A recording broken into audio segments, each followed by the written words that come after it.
Assalamualaikum warahmatullahi wabarakatuh. Izin Pak, izin memperkenalkan diri. Nama Taruna Madya Putro Dwihandoko, NIK 2230201 dari Prodi TMP 2A. Izin Pak, di sini saya akan mempresentasikan mengenai istilah-istilah pada sistem kendali. Untuk memenuhi tugas dari mata kuliah Teknik Pengaturan dengan dosen pengampu Bapak Fadli Rozak. Langsung saja, yang pertama akan saya jelaskan mengenai pengertian dari sistem kendali. Jadi sistem kendali sendiri merupakan sekumpulan beberapa komponen fisik yang dipadu menjadi satu sehingga mampu melaksanakan pengaturan sistemnya sendiri maupun sistem yang berada di luarnya. Nah, di sini pada poinnya yaitu istilah-istilah pada sistem kendali. Ada banyak sekali istilah-istilah. Yang pertama ada plan, yaitu seperangkat peralatan atau objek fisik di mana variabel prosesnya akan dikendalikan. Misalnya pabrik, reaktor nuklir, mobil, sepeda motor, pesawat terbang, pesawat tempur, dan masih banyak lagi sampai penukar kalor juga terdapat dalam istilah pada sistem kendali khususnya pada plan.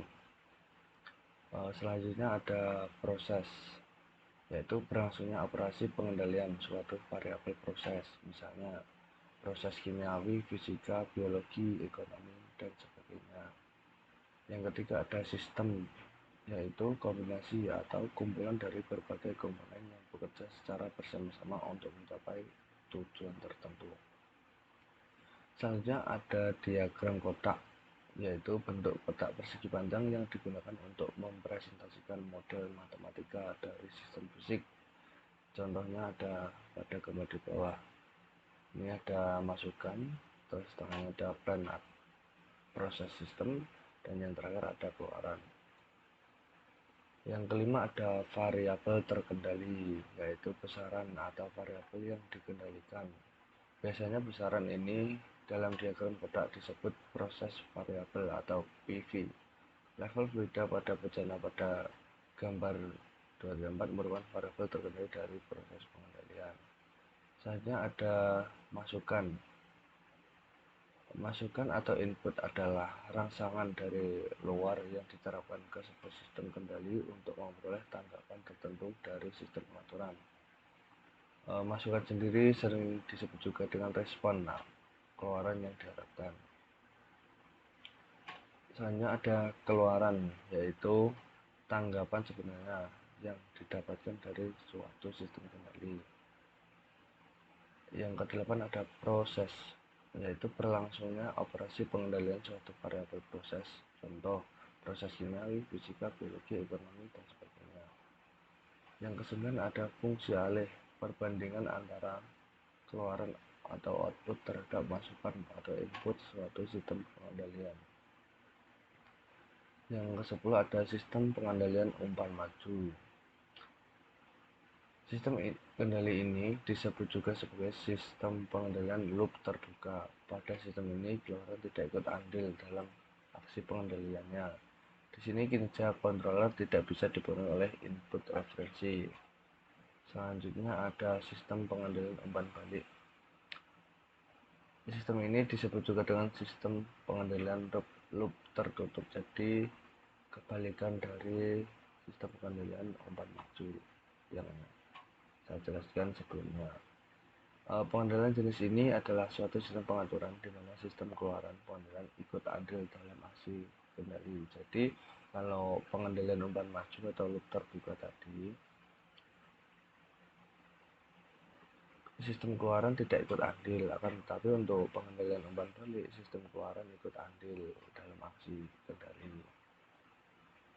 Yang ke-12 ada sistem pengendalian manual, yaitu sistem pengendalian di mana faktor manusia sangat dominan dalam aksi pengendalian yang dilakukan pada sistem tersebut. Peran manusia sangat dominan dalam menjalankan perintah, sehingga hasil pengendalian akan dipengaruhi pelakunya. Pada sistem kendali manual ini juga termasuk dalam kategori sistem kendali jerat tertutup. Contoh untuk kendali manual yaitu adalah pada mesin-mesin yang masih dioperasikan oleh manusia. Selanjutnya yang ke-13 ada sistem pengendalian otomatis. Sistem pengendalian di mana faktor manusia sudah tidak dominan dalam aksi pengendalian yang dilakukan pada sistem tersebut.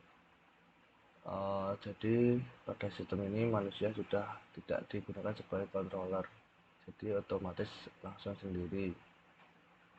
Mesin-mesin sebenarnya mesin-mesin yang otomatis langsung bisa nyala pada saat kondisi tertentu, sehingga peran manusia ini digantikan oleh pengendalian otomatis tersebut. Yang selanjutnya ada manipulated variable. Masukan dari suatu proses yang dapat diubah atau dimanipulasi agar proses variabel persaingan sesuai dengan set point atau sinyal yang diumpankan pada suatu sistem kendali yang digunakan sebagai acuan untuk menentukan keluaran sistem kontrol. Selanjutnya ada servo mekanisme, yaitu sistem pengendalian di mana keluarannya berupa besaran-besaran mekanik seperti kecepatan, posisi, torsi, putaran, dan lain sebagainya. Yang ke-16 ada sistem pengendalian digital. Dalam sistem pengendalian otomatis terdapat komponen utama seperti elemen proses, elemen iklan atau sensing elemen dan transmitter, elemen controller atau control unit, dan final control element atau control value. Untuk urutan atau mekanisme pada sistem pengendalian digital bisa dilihat pada gambar yang sudah saya paparkan pada PowerPoint saya ini. Yang ke-17 ada gangguan atau disturbance. Suatu sinyal yang mempunyai kecenderungan untuk memberikan efek yang melawan terhadap keluaran sistem pengendalian atau variabel terkendali. Besaran ini juga lazim disebut dengan load. Selanjutnya ada transmitter, alat yang berfungsi untuk membaca sinyal, sensing elemen, dan membuatnya supaya dimati oleh controller. Yang ke-19 ada sensing elemen. Bagian ujung suatu sistem pengukuran atau measuring system atau sering disebut dengan sensor. Sensor sendiri bertugas untuk mendeteksi gerakan atau fenomena lingkungan yang dilakukan sistem controller. Jadi sensing elemen ini bisa disebut juga dengan sensor, yaitu sistemnya otomatis. Jadi untuk sensor ini termasuk sistem otomatis. Yang ke-20 ada aktuator, piranti elektromekanik yang berfungsi untuk menghasilkan daya gerakan. Aktuator sendiri ini untuk menghasilkan daya gerakan. Perangkat bisa dibuat dari sistem motor listrik, motor DC, servo, motor air, DC, stepper, motor, dan lain sebagainya. Yang ke-21 ada transducer, yaitu piranti yang berfungsi untuk mengubah satu bentuk energi menjadi energi bentuk lainnya atau unit pengalih sinyal. Satu contoh mengubah sinyal gerakan mekanis menjadi energi listrik yang terjadi pada peristiwa pengukuran getaran. Selanjutnya yang ke-22 adalah measurement variable, yaitu sinyal yang keluar dari transmitter. Ini merupakan cerminan sinyal pengukuran. Yang ke-23 adalah setting point, yaitu besar variabel proses yang dikendaki. Suatu controller akan selalu berusaha menyamakan variabel terkendali terhadap set point. Selanjutnya ada error. Error sendiri berarti selisih antara set point dikurangi variabel terkendali. Nilainya bisa positif ataupun negatif, bergantung pada nilai set point dan variabel yang terkendali. Untuk mekanismenya, makin kecil error terhitung, maka makin kecil pula sinyal kendali controller terhadap fan, hingga akhirnya mencapai kondisi tenang atau steady state. Yang ke-25 ada control unit, yaitu bagian unit controller yang menghitung besarnya koreksi yang diperlukan. Selanjutnya adalah alat pengendali atau controller. Alat pengendali sebenarnya menggantikan peran manusia dalam mengendalikan suatu proses. Jadi alat pengendali atau controller ini bisa untuk menggantikan otaknya manusia. Jadi bisa dikatakan sebagai otaknya controller itu. Controller sendiri merupakan elemen yang menghasilkan 3 dari 4 tahapan aturan, yaitu yang pertama membandingkan set point dengan measurement variable, yang kedua ada menghitung berapa banyak koreksi yang harus dilakukan, dan yang terakhir ada mengeluarkan sinyal koreksi sesuai dengan hasil perhitungannya. Yang selanjutnya adalah final controller element, yaitu bagian yang berfungsi untuk mengubah measurement variable dengan memanipulasi besarnya manipulasi variabel atas dasar perintah controller. Yang selanjutnya ada sistem kendali adaptif. Sistem kendali adaptif sendiri secara kontinu dan otomatis mengukur karakteristik dinamik sistem, membandingkannya dengan karakteristik yang diinginkan dan mempergunakannya selisih untuk mengubah parameter yang dapat diatur sehingga kinerjanya dapat optimal. Selanjutnya ada sistem pengendalian kontinu. Sistem pengendalian yang berjalan secara kontinu pada setiap saat respon sistem selalu ada. Pada gambar di bawah, sinyal E dalam kurung T yang masuk ke dalam controller dan sinyal M atau T yang keluar dari controller adalah sinyal kontinu. Dapat dilihat untuk gambar mekanismenya pada paparan yang telah saya buat. Selanjutnya yang ke-30 ada sistem pengendalian diskrit atau digital. Sistem pengendalian yang berjalan secara diskrit, proses pengendalian tidak berjalan setiap saat, hanya pada waktu tertentu saja, atau pada saat terjadi penyuntikan pada waktu judulnya.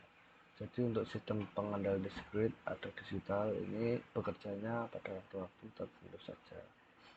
Selanjutnya ada respon atau rangsangan, yaitu setiap isyarat masukan yang dimasukkan dari luar yang mempunyai keluaran terkendali. Yang ke-32 ada sistem regulasi otomatis.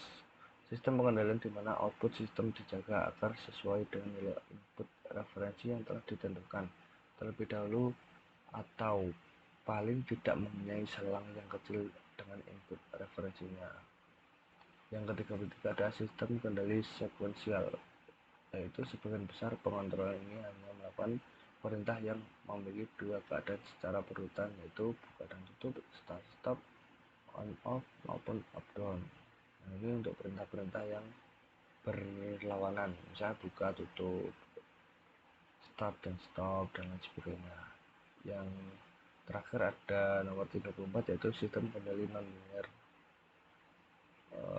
Sistem kendali ketidakliniaran dapat dijumpai dalam sistem kendali sebenarnya yang diakibatkan kesengajaan atau terjadi secara alamiah. Jadi sistem kendali non-linear ini dapat dijumpai pada saat perlakuan yang dilakukan kesengajaan atau terjadi secara alamiah atau tidak disengaja.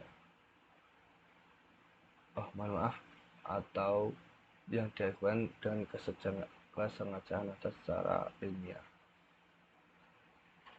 Kurang lebihnya seperti itu paparan yang saya sampaikan. Saya mohon maaf sebesar-besarnya apabila ada kekurangan dalam tutur kata maupun sikap saya dalam saat pemaparan materi istilah-istilah pada sistem kendali ini.